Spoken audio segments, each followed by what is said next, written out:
G'day, and welcome to Tartarian Truthers with your hosts Casey and JoJo. G'day, Jojo. How you going? G'day, Casey. I'm great, thank you. We're back with another epic episode. Hmm.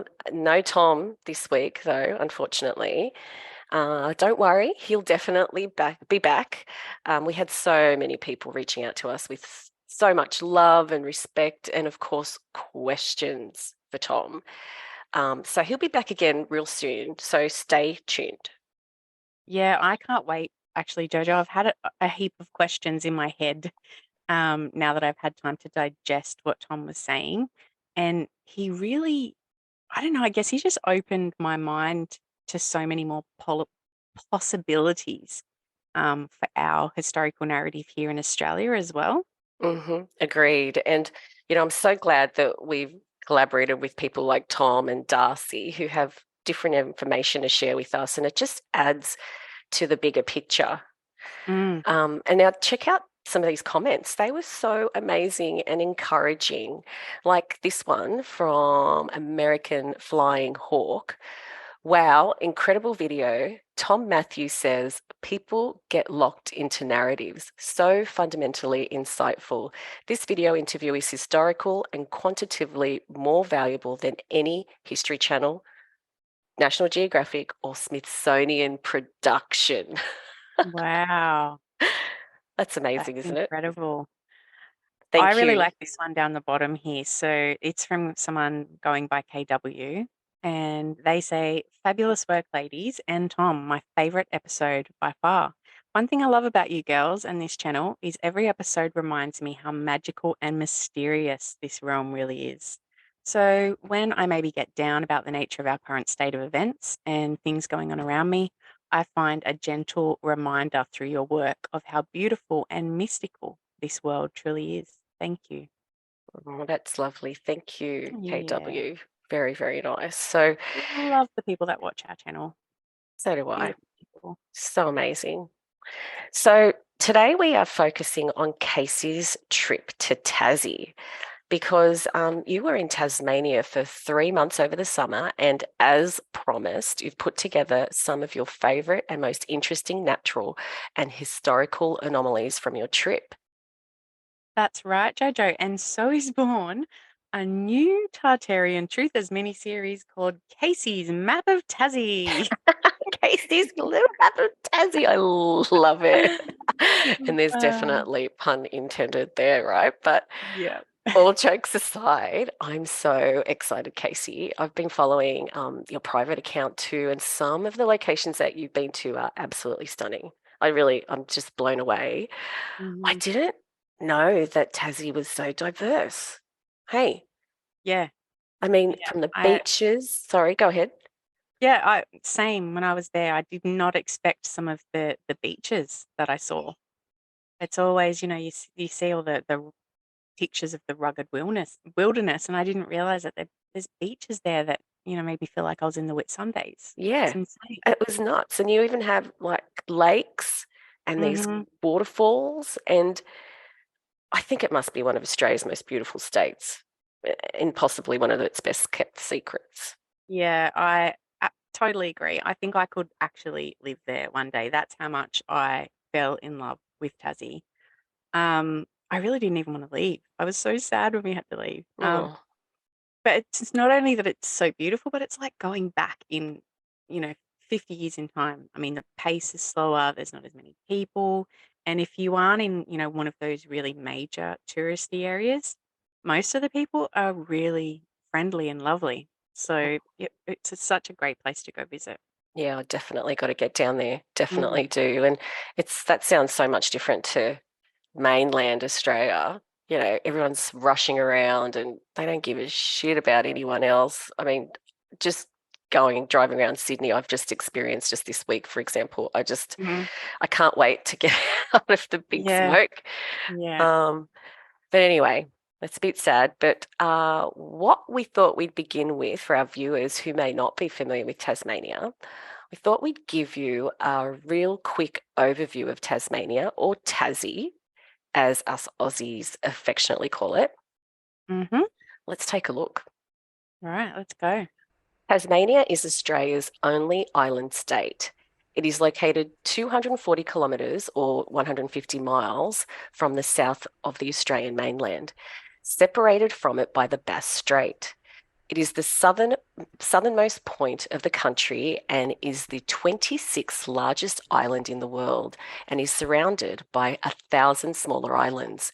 It has the smallest population of all the states and territories in Australia, with just 570,000 residents, with around 40% of these people living in the area surrounding the capital city of Hobart.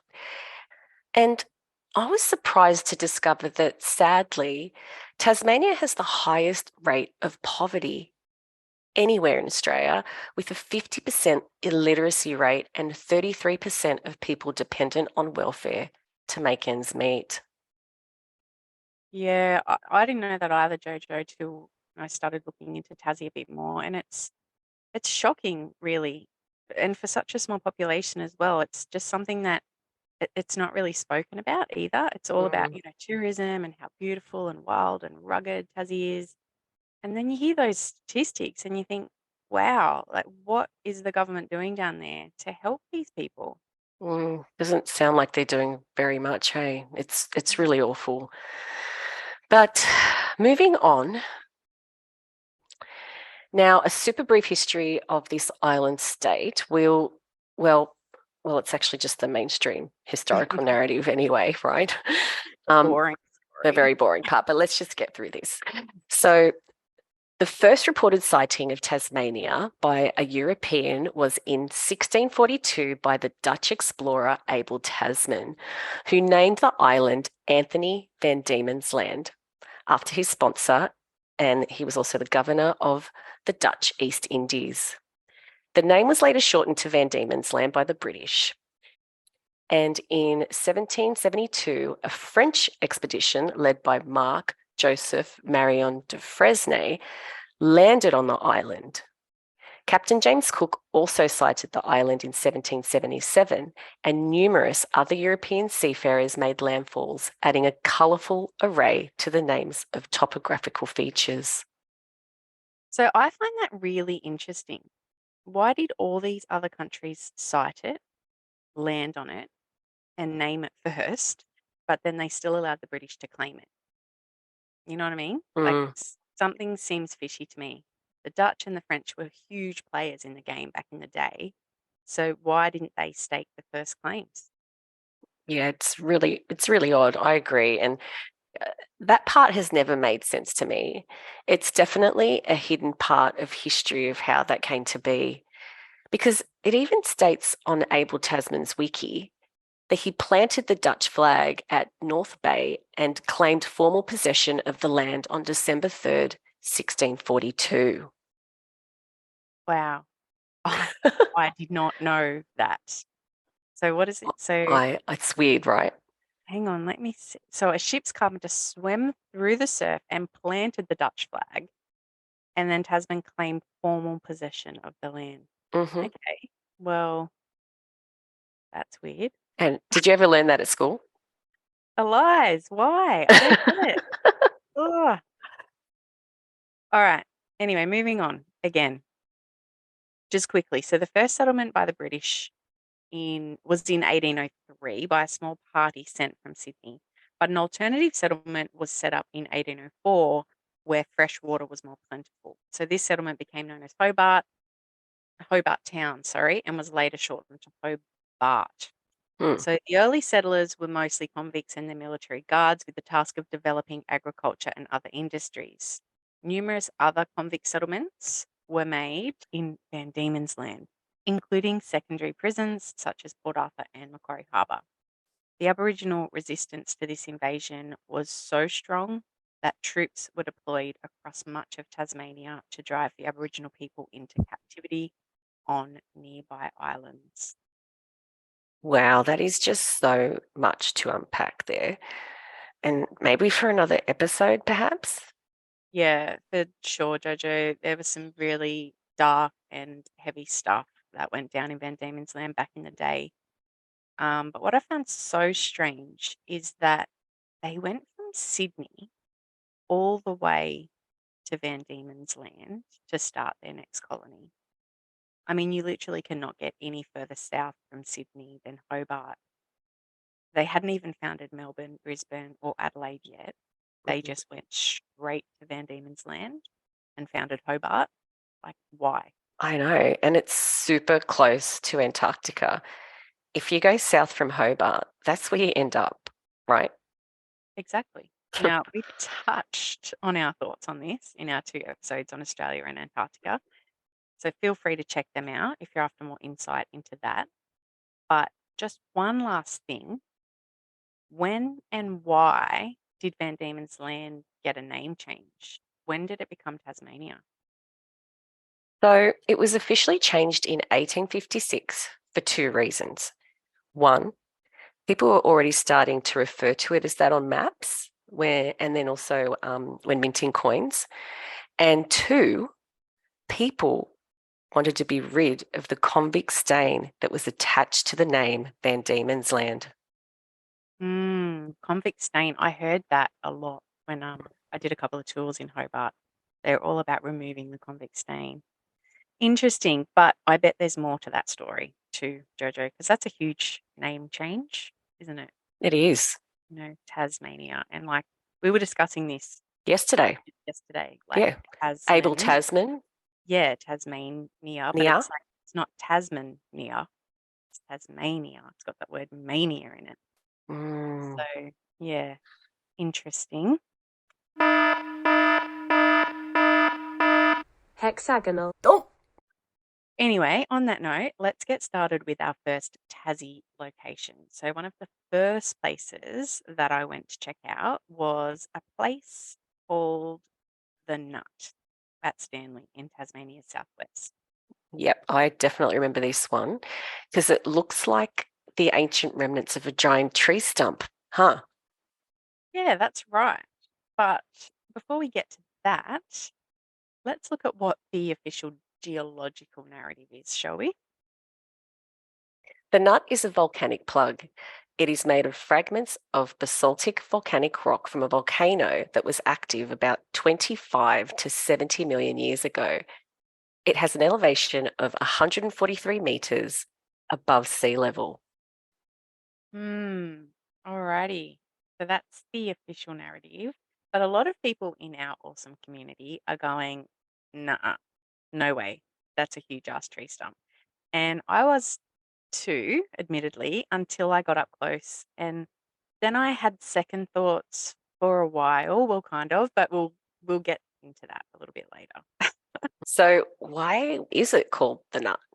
So that area all around there was called Circular Head by the British explorers Bass and Flinders back in 1798. So we've talked about these shady guys briefly in other episodes, but they didn't actually name the nut. So some people say it was a shortened, it is a shortened version, sorry, of its Aboriginal name for it, which is Moo Nut Recur, whereas others say it refused to yield to explosives during construction of a breakwater, and the saying it was a hard nut to crack gave it its name. So, basically, nobody actually knows. Yeah, pretty much. So the nut stands at 143 meters tall and is protected as a part of the Nut State Reserve. This is from a photo that I took from on top of the nut. It's classified as a state geological monument by the Geological Society of Australia, and it's virtually treeless up there, except, sorry, I'll go back to this one, except for there's a remnant of coastal white gum woodland, which kind of grow on the steep scarps and the cliff edges. But look at that view from up there, JoJo. It's I just know, it's stunning. gorgeous. Absolutely beautiful. And the water, like this is what I mean. I did not expect to see water like this in Tasmania. Mm. So yeah, it's virtually treeless except for these, which are on the very top. But then I found out afterwards that these were actually planted in the 1980s. So really nothing was naturally growing up there by itself. Interesting. Hmm. That was fast growth for that, isn't it? Yeah, not bad at all. Wonder what they're hiding. Anyway, um, so anyone who goes to Stanley goes to the Nut. The Nut Mhm. is the town's draw card. You can climb up it using a relatively short but steep path, or you can get a ride up on the chairlift, just Mhm. like this guy. Oh my gosh. I swear I laughed so hard when you shared this on Instagram. I couldn't believe it. Because of those of you who don't know, Stanley is also known for having the cleanest air in the world. Yep, that's right. Famous for being the cleanest air in the world. Not even joking, like they've measured it. So Oh really, of gosh, all the places in the world to wear a mask, that is not the place. All poor right, guy. anyway. Yeah, poor guy. It was weird though, because the rest of the people that he was with weren't wearing one, And and he was then sitting on his on own his own. too. Yeah, Like, oh my yeah. gosh. Anyway. Alrighty, so I know from a distance that um, the nut does look like a giant tree, or giant tree stump, sorry. But I looked at it from the top and the bottom, and I just couldn't see any evidence of those vertical hexagonal shaped columns that are often visible and what many people regard as, a huge feature of giant ancient tree stumps. And I looked at this nut from as many angles as I possibly could. And So yeah, yeah, like didn't I went, resemble those yeah, I couldn't hexagonal see any of shapes. those at all. So, Casey, for those who are watching and have no idea what you're talking about, let's explain what we mean by giant ancient tree stump, shall we? Yes. Okay. So there is a theory that the world that we live in now was very different long, long ago. So the atmosphere was not the same. Things grew to a much larger size. Think of um, kind of, for example, our megafauna, now extinct here in Australia. This isn't a conspiracy theory. We had giant megafauna here in Hmm. Australia. So like our kangaroos and our wombats and emus and whatever, but they were just like ginormous, basically. So during this time, it's also thought that things may not have been carbon based as they are today, but may have been silica based instead. Wow, can you imagine just these massive, giant silica trees? How beautiful. Kind of a bit like Avatar, huh? Yeah, exactly. And we know how much they love to hide the truth under the guise of fiction, right, Jojo? Always, always mocking us. Always, Mhm. always. So I didn't really know what to make of the nut at first. I mean, it may very well have been an ancient tree stump, and I just wasn't able to see what I was looking for due to the vegetation and general degradation over time. I mean, this thing is probably hundreds of thousands of years old, right? Mm. But not far from here or there, I wrote this script when I was still there, so not far from here.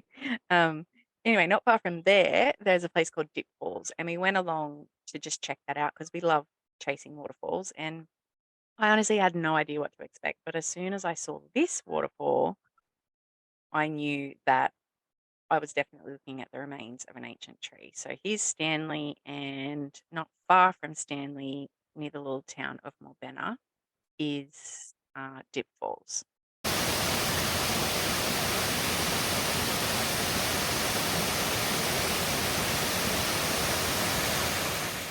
Wow, that is unbelievable. And how loud the Mm, water's just crashing there. yeah, yeah.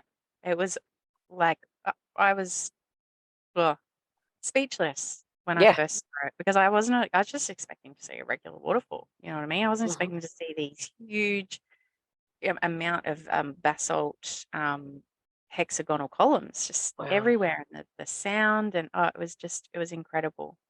It is described as a cascade waterfall over cubic basalt formed rocks.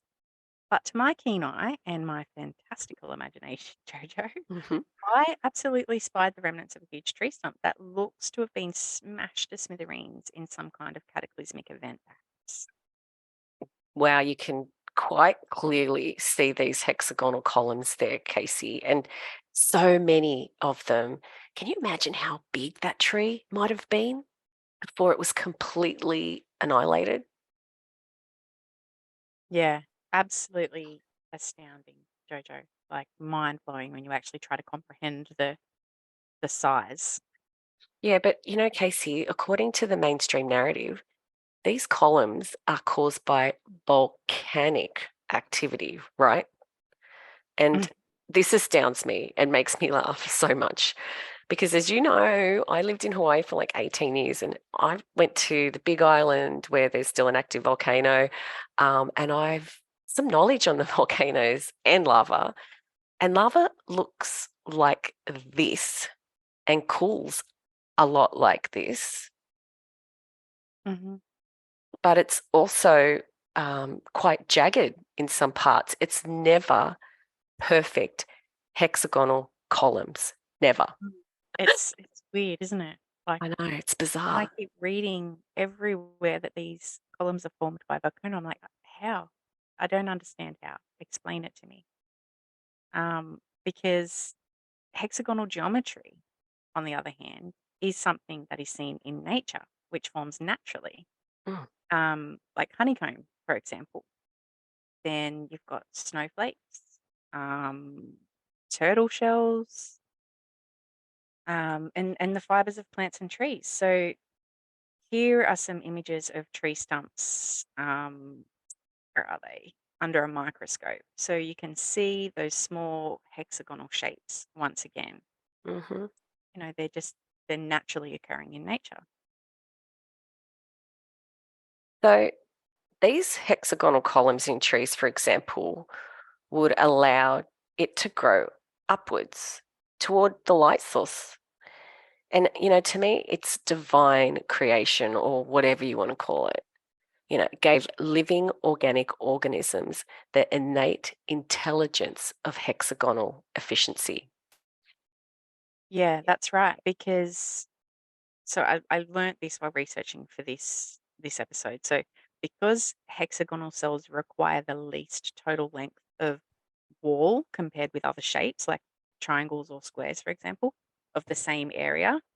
So that makes the hexagon more energy efficient. So it's bloody intelligent design, Jojo. Hmm. So, how exactly is burning hot, fast flowing lava forming and solidifying into these perfect hexagonal columns? And all over the world, mind you. I mean, everyone has seen the most famous example of the Giant's Causeway in Ireland. Mm, What if yeah, we're actually looking at here are the remnants of ancient petrified trees on a scale so large that we, as tiny humans that we are, can't even fathom their enormity? yeah. And what happened to them? Mm. Like some of these look like they've been destroyed in some kind of cataclysmic event, but some look like stumps. Like, did something or someone chop them down? I don't know. Maybe there's some truth to the name of Giant's Causeway. Yes, Mm. exactly. Giants with giant axes. Who knows? Hmm. But examples of these are everywhere in Tassie. But check this one out. So this is near Wynyard, not far from Stanley, and it's called Table Cape. Now, we didn't actually go here, but we drove past it. And when we first saw it, we actually thought it was the nut, but um, it because it looks similar, but it's not quite as nutty. But let's take a look at the geographical narrative. The Table Cape is a extinct volcano located in the northwest of Tasmania. It is also the name of the locality which encompasses the geological feature. Table Cape is a more or less circular extinct volcano with a flat top. Its northern and eastern faces rise steeply from Bass Strait to a height of approximately 170 metres above sea level. And Casey, I've never seen a flat top on a uh, extinct volcano. They are always concaved. They look like it's like a dip in the Yeah, like a right. valley. Yeah. Because you've actually been in some. I've been Yeah. in some, yeah. Diamond Head, for example, the most famous in Mhm. Hawaii on Oahu. You can actually hike it. And yeah, it's never just a flat top the way Mm, that it's been described here. yeah. It's Mm, weird, isn't it? it's It's really odd. all right. So here are some images of Table Cape now. So from a distance like that, this is how we first saw it. So we're like, yep, that's the nut. But we realized later on that it wasn't. But this is it from above. Mm, Look at that. It's incredible, right? amazing. And is that the lighthouse? How Yeah. small? Look how tiny it is. I know. It's been dwarfed by this giant tree stump that it's now perched on the edge of. I mean, like this is what it looks like in, real Close life. up. Yeah. Is that a chemtrail behind that? I just noticed that for the Hmm. first time too. That's an interesting cloud formation. Yeah. So yeah, look, I don't know if these two, you know, outcrops, the nut and table cape, I don't know if they're ancient tree remains or what, but they look very similar. They're in the same vicinity, both very flat on the top. And, from afar, they definitely do look like, you know, a petrified tree stump. Hmm. But right in between these two interesting outcrops is the Rocky Cape National Park. Now, check out these rock formations that I saw all along the coastline in between these two areas. There's Stanley, there's Table Cape, then we've got Rocky Cape National Park right in the middle there.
Wow, that's incredible. And what is all that orange coloring on the rocks? Is it lichen?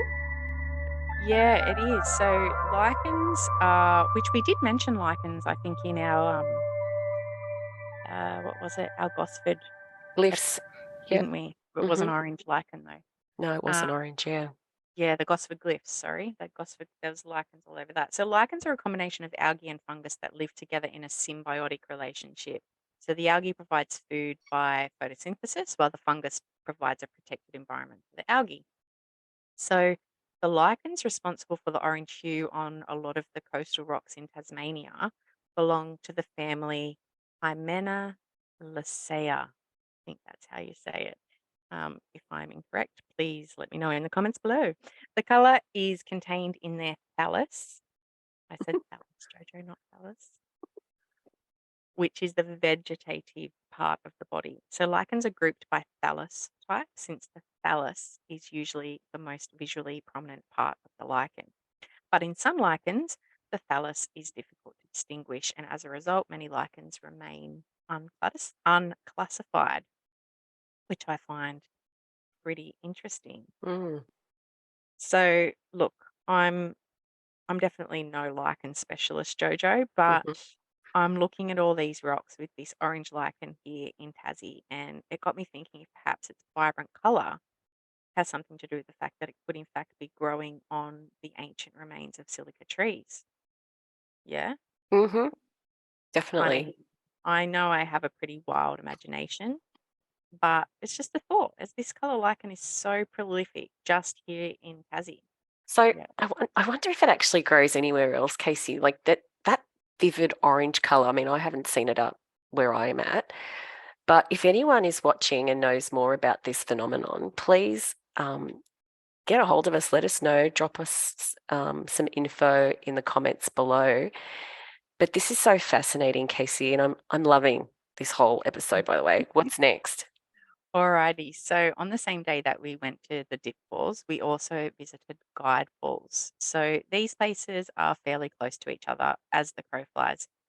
Once again, I had no idea what to expect, but once again, I was confronted with the same hexagonal basalt columns. I can Uh, see those shapes.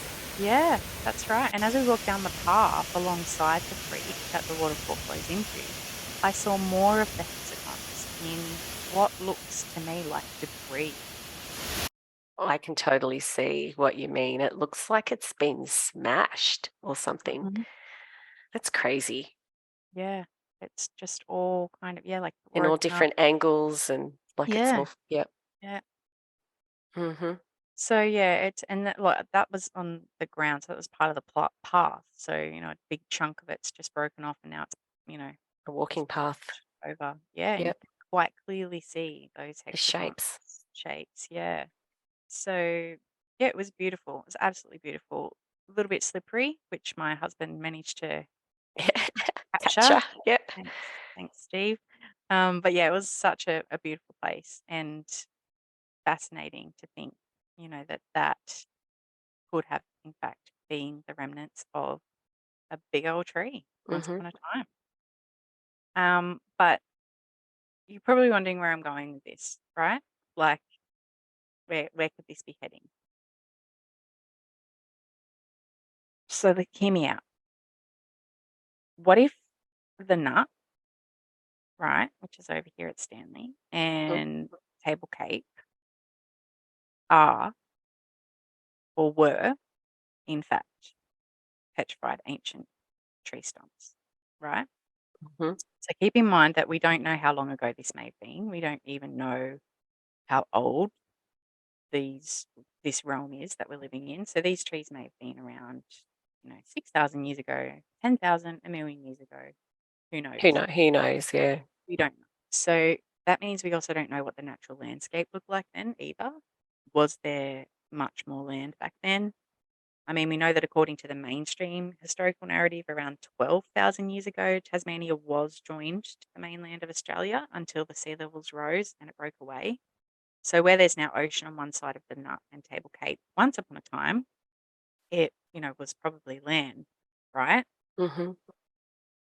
But I have another question, Casey. If there are stumps, right? That's what we can see. Where's the rest of the tree?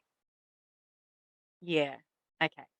Good question. So if they were cut down and they both fell, right?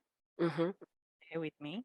If they both fell in this direction, and when we go to dip falls and guide falls, are we seeing the debris, sorry, of the upper boughs of the tree that smashed to the ground when it was chopped down?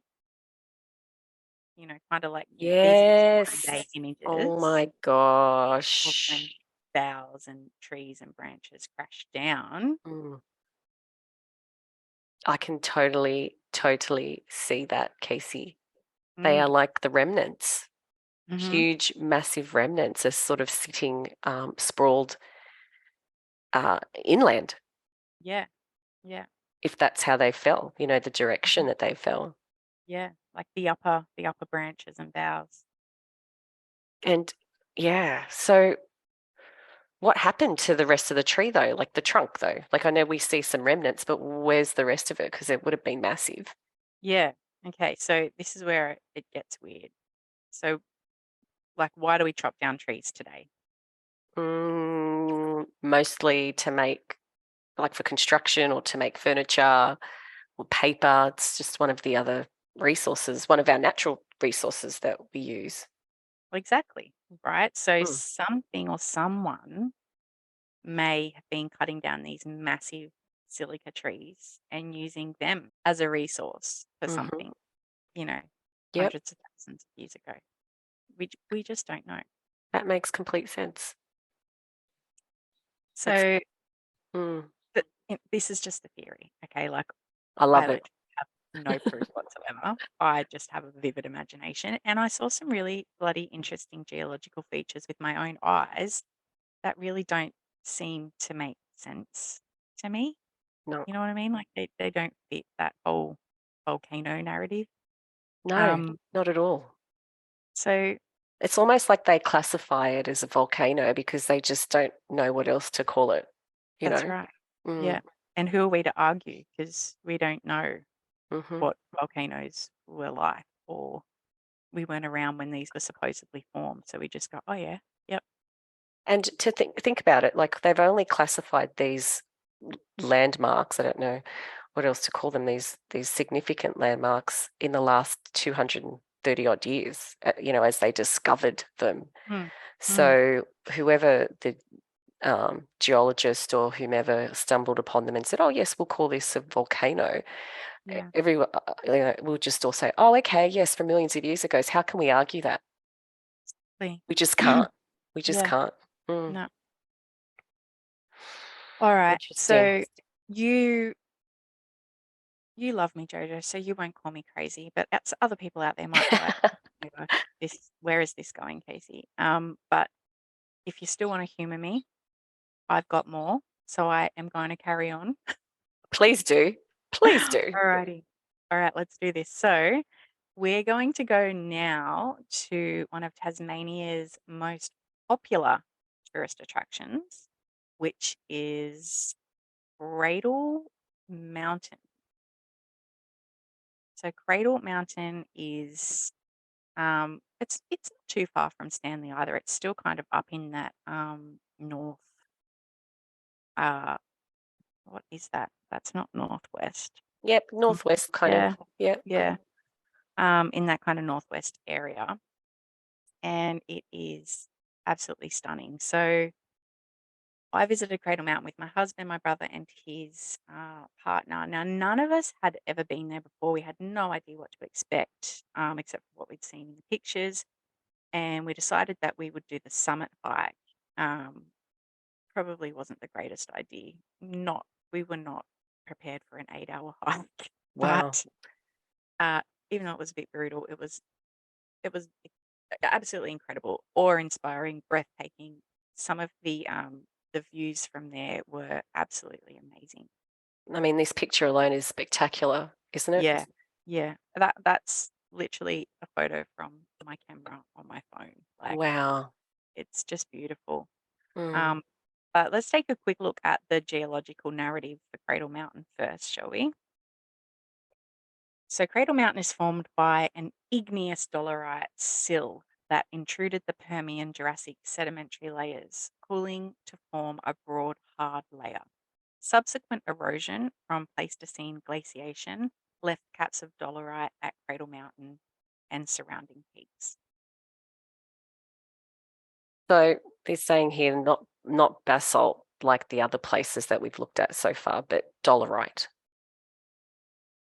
Yeah, that's right. So dolerite in Tasmania is unusually widespread, apparently. So it's just everywhere. And it's appropriately referred to as the rock that made Tasmania. Hmm. It forms the iconic Organ Pipes landscape above Hobart, as well as a lot of the Tasman Peninsula and the Central Plateau. So, huge part of the Tasmanian landscape. Interesting. And we will look at some of these locations later on in this episode as well. But after what I've already shared with you about my Tassie ancient tree theory today, let's take a look at a short slideshow of some of the photos I took during the Cradle Mountain hike and keep an eye out for lichen too.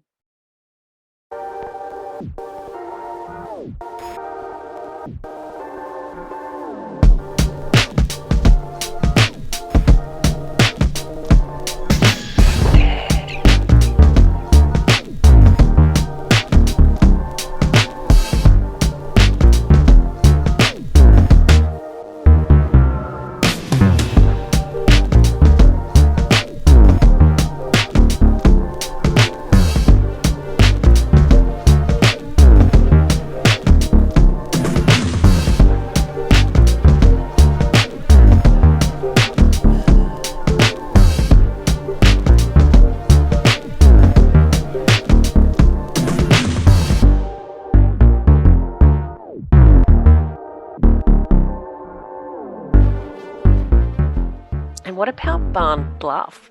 What is that? Yeah, so I didn't do the Barn Bluff hike. It's a 3-day hike, and that's a bit beyond my skill level.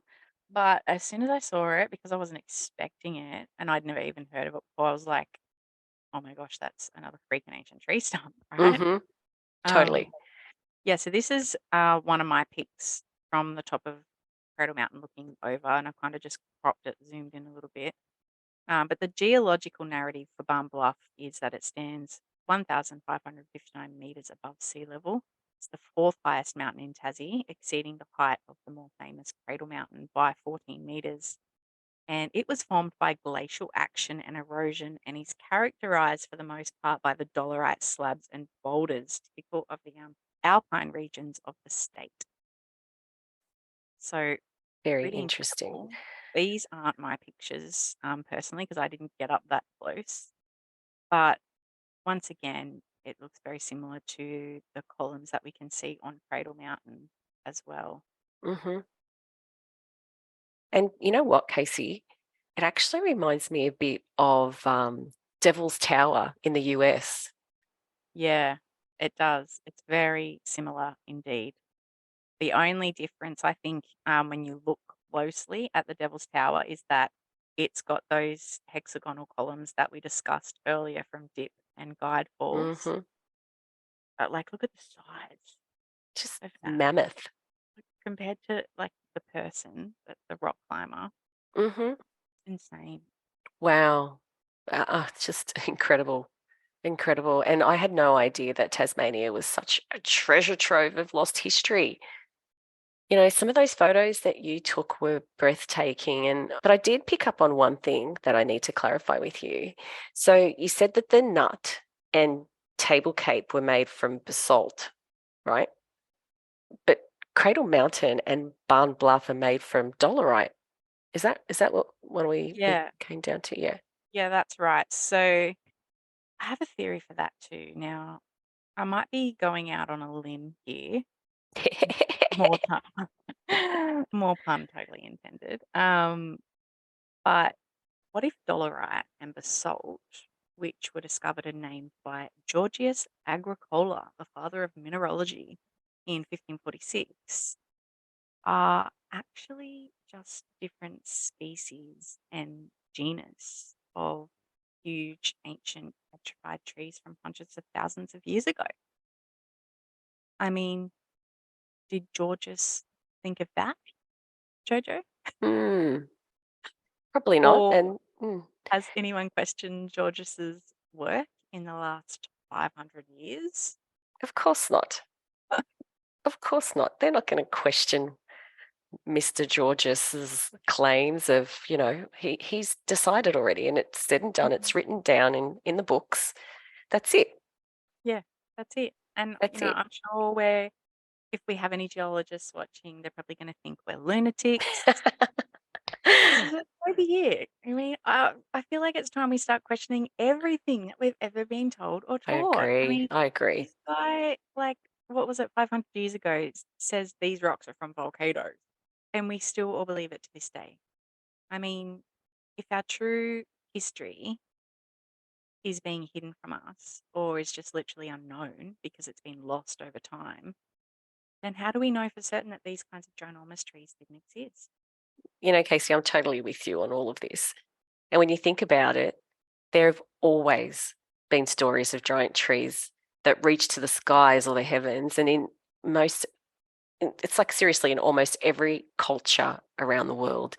And even some of our First Nations people here in Australia, but they are more often than not referred to as a myth, or in Australia, they call it the dreaming or the dream time. So, a myth is a traditional story, especially one concerning the early history of a people or explaining a natural or social phenomenon, and typically involving supernatural beings or events. Now, I thought this paragraph here was very interesting. So, it states that the subjects of myths reflect the universal concerns of mankind throughout history: birth, death, the afterlife, the origin of man and the world, good and evil, and the nature of man himself. A myth taps into a universal cultural narrative, the collective wisdom of man. An excellent illustration of the universality of these themes is that so many peoples who have had no contact with each other create myths that are remarkably similar. So I think, Casey, we have images like what we've looked at today, and we correlate them to myths or the dreaming of cultures from all over the world. It's very easy to believe that one, giant trees did exist, and two, we can't discount them myth as stories as in the same category as fairy tales or children's fiction. I think there's some truth to these so-called myths that our ancestors have been sharing with us, or maybe even our true history, perhaps. And three, what about this Bible verse? God commanded that the giant trees be cut down because he didn't want the creatures to climb up the trees to the heavens. And this is said to be related to the time of Nimrod and the taking down of the Tower of Babel. And you might remember we mentioned Mawson's Antarctic expedition was named after Nimrod back in 1912. And just on a side note, Nimrod is said to be Noah's great grandson. Wow. Okay. So so all it's like there's all these little pieces of the puzzle, Jojo, that are all starting to fit together Hmm. and make up, the bigger picture of our lost, Hidden forgotten. history. Yeah. And what we've looked at today here are only 5 examples of possible ancient tree remains here in Tassie. But there are quite a few more. So some of these, well, most of these are not my own images. They're not places that I visited, but let's take a quick look.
Geez, wow, Casey, now this is just so incredible and it really gets me thinking.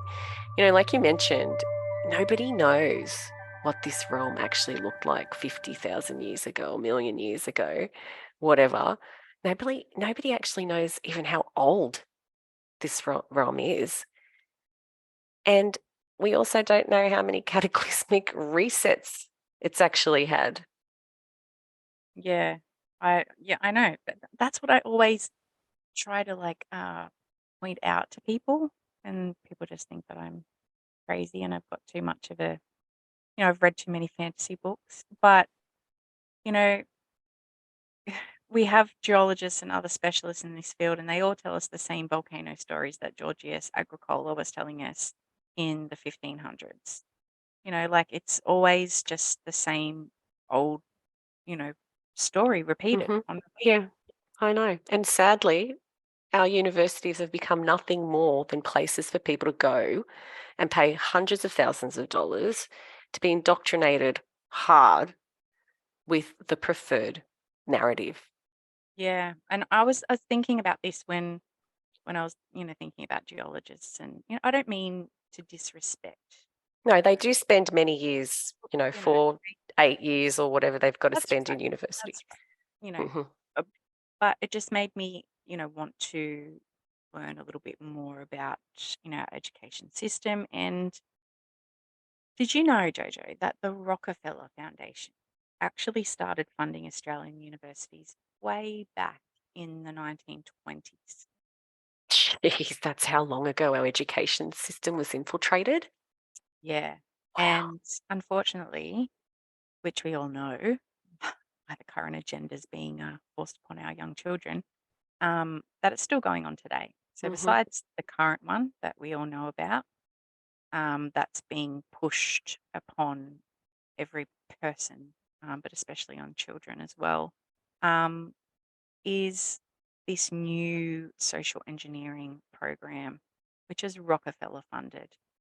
So they're calling them e-smart schools. So training children's minds by plugging them into an endless array of technology and wearable tech devices. But that's a entirely different rabbit hole that we don't have time for today. Mhm. But just quickly before we do say goodbye, I want to share some images that my mate Punky Brewster from Insta sent me. So he works around the Northern Rivers in New South Wales.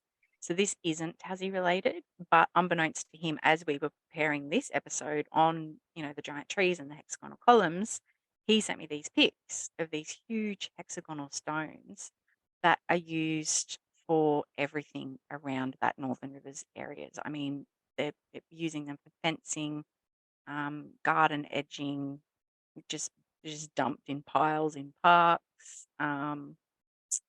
He said there's even some that they're using as like a monument. I think I've got an image of that coming up. Yep, there it is. Mhm. Um, so yeah, it's just very interesting that they seem to have this huge amount of these hexagonal columns that would have been quite difficult to move as well. Yeah. And they look very old. Now, Fingal Head is close by, which Hunky Brewster explained to me is kind of like a mini Giant's Causeway. Once again, it's referred to as volcanic rock formations, but it just And makes me think like it what else does. was around in that area that they got all of these columns from and started using them, you know, just as everyday garden Natural edging kind of and fencing. features. Yeah. Yeah. I don't know. Wow. It's found it very interesting, and it kind of tied into this episode. So, if anyone knows any more information about um, these hexagonal columns that are everywhere around that Yeah. area, Like, where did they please, move them from and where did they come from is really yeah, yeah, get in probably touch. We'd love to know more. But that's pretty much it for what today. an amazing first Mm. episode of Casey's Map of Tassie. Yeah, yeah.